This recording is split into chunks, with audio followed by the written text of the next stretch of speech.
São Francisco de Assis é, até hoje, uma das figuras mais amadas e influentes da história do cristianismo. Sua vida, marcada pela humildade, pela pobreza radical, pelo amor universal a todas as criaturas e por uma adesão incondicional a Cristo crucificado, representou uma verdadeira revolução espiritual na Europa do século XIII.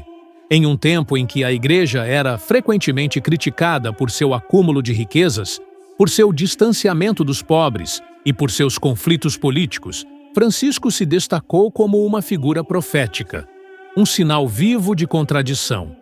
Ele optou por seguir os passos de Cristo da forma mais literal possível. Pobre, servo, peregrino, irmão de todos. Sua influência permanece viva, não apenas em milhares de frades, freiras e leigos franciscanos espalhados pelo mundo, mas em todos aqueles que buscam uma espiritualidade evangélica mais pura e radical. Francisco nasceu em Assis, na região da Úmbria, Itália Central, por volta do ano de 1181 ou 1182. Era filho de Pietro di Bernardone, um rico mercador de tecidos, e de Pica Bourlemont, uma nobre de origem provençal. Seu nome de batismo foi Giovanni, mas seu pai, apaixonado pela cultura francesa e frequentemente em viagens de comércio à França, o apelidou de Francesco, isto é, o francesinho. Desde a infância, Francisco mostrou-se afável, alegre e carismático. Era conhecido por sua natureza generosa e pela facilidade de fazer amizades. Cresceu em um ambiente burguês e confortável, desfrutando de luxo, belas roupas, festas e músicas. Tinha aspirações nobres, sonhava com o heroísmo das cruzadas e desejava tornar-se cavaleiro. Essa ambição o levou, por volta dos 20 anos, a envolver-se nos conflitos armados entre Assis e a cidade vizinha de Perugia. Na batalha, foi capturado e permaneceu preso por quase um ano, período que se tornaria crucial para o início de sua transformação espiritual. Durante o cativeiro e, posteriormente, ao retornar para Assis debilitado por uma enfermidade, Francisco começou a experimentar uma profunda crise existencial. A glória militar, a fama e as riquezas começaram a perder seu encanto diante da efemeridade da vida e do sofrimento humano. A convalescença obrigou Francisco a parar e refletir. Começou a questionar os valores da sociedade à sua volta, percebendo o vazio e a superficialidade da vida que antes levava. Durante esse tempo, teve uma série de experiências espirituais e visões místicas. Numa delas, enquanto rezava, ouviu a voz de Cristo que lhe perguntava: Francisco, a quem prefere servir? Ao servo ou ao Senhor? A pergunta o impactou profundamente. Decidiu, a partir daquele momento, servir apenas ao Senhor. Um dos episódios mais decisivos em seu processo de conversão ocorreu durante um passeio nos arredores de Assis, quando Francisco encontrou um leproso. Naquela época, os leprosos eram considerados impuros, repelidos pela sociedade e abandonados à própria sorte. Francisco, que antes sentia repulsa e horror diante de tais pessoas, desta vez desceu do cavalo, beijou o rosto deformado do leproso e lhe deu esmolas. Esse gesto, que ele mais tarde descreveria como doce transformação da amargura em doçura da alma e do corpo, marcou a ruptura definitiva com sua vida anterior. Pouco depois, enquanto orava na pequena e arruinada capela de São Damião, Francisco ouviu novamente a voz de Cristo, vinda do crucifixo. Francisco, vai e reconstrói a minha igreja, que, como vês, está em ruínas. Ele tomou estas palavras ao pé da letra e começou a restaurar igrejas abandonadas, usando o dinheiro obtido pela venda de tecidos do pai. O gesto gerou um violento conflito com Pietro di Bernardone, que levou o caso ao bispo local, exigindo que o filho renunciasse à herança. Em um momento de grande simbolismo, diante do bispo e da população de Assis, Francisco tirou suas roupas e devolveu tudo ao pai, dizendo: Até agora chamei Pietro Bernardone de pai. De agora em diante direi apenas: Pai nosso, que estais no céu. Essa renúncia pública marcou o início de uma vida de extrema pobreza, castidade e obediência, totalmente dedicada ao Evangelho. A partir de então, passou a viver como mendicante, reconstruindo capelas, São Damião, São Pedro e Porciúncula, cuidando dos doentes e se dedicando à oração. Dormia em cavernas, jejuava com rigor e alegrava-se com os menores dons da natureza. Sua forma de viver começou a atrair outros homens que, tocados por sua simplicidade e ardor espiritual, decidiram segui-lo. Em pouco tempo, formou-se um grupo de irmãos que partilhavam tudo, trabalhavam com as mãos, cuidavam dos necessitados e anunciavam a paz. Francisco jamais foi ordenado sacerdote, mantendo-se como diácono por humildade. Acreditava que sua vocação era viver o Evangelho em sua essência, como os apóstolos, sem propriedade, sem poder, sem ambições, apenas como irmãos menores a serviço dos mais pobres. Com o crescente número de seguidores, tornou-se necessário estabelecer uma forma concreta de vida. Em 1209, Francisco escreveu uma regra simples, composta por passagens diretas do Evangelho.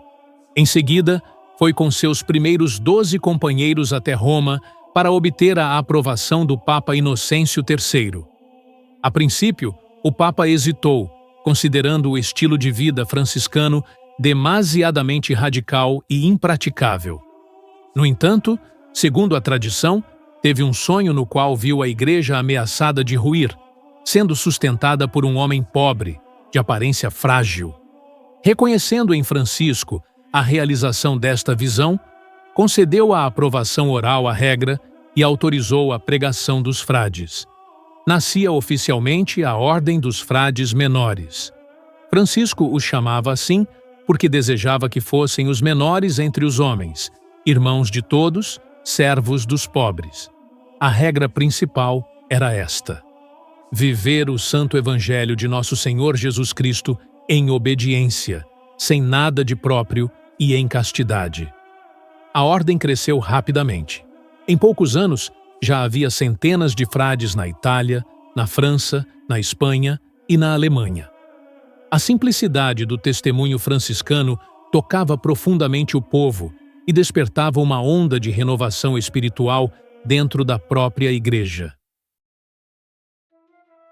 Durante a Quinta Cruzada, em 1219, Francisco partiu para o Egito com o objetivo de pregar aos muçulmanos e converter os infiéis pela via da paz e do testemunho. Chegou ao acampamento dos cruzados cristãos em Damieta e, contrariando todas as expectativas, atravessou as linhas de batalha desarmado e se apresentou ao Sultão Malik al-Kamil, líder muçulmano respeitado por sua sabedoria. Francisco foi recebido com curiosidade. Segundo relatos franciscanos, ele se ofereceu para lançar-se ao fogo, junto com teólogos muçulmanos, para provar qual fé era verdadeira, dizendo que aquele que saísse ileso teria a religião verdadeira. O sultão, impressionado com sua coragem e humildade, não permitiu que o desafio fosse realizado, mas escutou Francisco com atenção e o tratou com honra. Embora não tenha convertido o sultão, o encontro ficou marcado como símbolo do diálogo interreligioso e da coragem missionária sem violência. Francisco permaneceu algum tempo no Oriente antes de retornar à Europa. Ao voltar, encontrou sua ordem profundamente modificada, com conflitos internos e tensões entre os que desejavam adaptar a regra e os que queriam manter o radicalismo evangélico. Em 1224, Francisco retirou-se para o Monte Alverne, desejando viver um tempo de intensa contemplação e solidão. Lá, durante um êxtase místico, recebeu os estigmas da paixão de Cristo: chagas nas mãos, nos pés e no lado, semelhantes às de Jesus crucificado. Foi o primeiro caso documentado de estigmatização na história do cristianismo. Pouquíssimos sabiam do ocorrido, pois ele procurava ocultar os sinais, envolto por um profundo senso de reverência e humildade. Nos últimos anos de sua vida, Francisco enfrentou diversas enfermidades. Ficou praticamente cego, sofria de febres constantes e mesmo assim mantinha a alegria interior, fruto de sua união profunda com Deus. Durante este tempo, compôs o célebre Cântico das Criaturas, também conhecido como Cântico do Irmão Sol, no qual louvava a Deus por todas as expressões da criação, inclusive pela irmã morte corporal. Pouco antes de sua morte, escreveu seu Testamento Espiritual, um documento comovente no qual reafirmava seu amor pela pobreza, pelo Evangelho e pela fraternidade. Exortava os irmãos a não se desviarem da simplicidade original. No dia 3 de outubro de 1226, Francisco faleceu na pequena capela da Porciúncula, pedindo para ser deitado nu no chão, como veio ao mundo, em plena humildade. Morreu cantando e bendizendo a Deus, cercado por seus irmãos. Apenas 2 anos depois, em 1228, foi canonizado pelo Papa Gregório IX, que havia sido seu amigo pessoal. Sua santidade era incontestável e amplamente reconhecida pelo povo e pela Igreja. Foi construída uma magnífica basílica em Assis para guardar seus restos mortais, hoje um dos maiores centros de peregrinação do mundo cristão. São Francisco de Assis é mais do que o fundador de uma ordem religiosa, é um ícone universal de santidade evangélica. Sua vida foi uma encarnação viva do Evangelho, uma contínua configuração ao Cristo pobre, crucificado e ressuscitado. Amava os pobres, os doentes, os marginalizados, mas, acima de tudo, amava a Deus com uma intensidade que o consumia por inteiro. Foi um homem de oração profunda, que jejuava, chorava pelos pecados do mundo, contemplava os mistérios da redenção e se unia a Cristo na cruz. Sua santidade não consistia em milagres espetaculares, mas na radicalidade com que viveu o amor. Francisco foi chamado de o Alter Christus, o outro Cristo, porque ninguém, em sua época, o seguiu de maneira tão literal. Seu testemunho permanece como farol para os tempos modernos, desafiando-nos à conversão, à simplicidade, ao amor desarmado e à paz,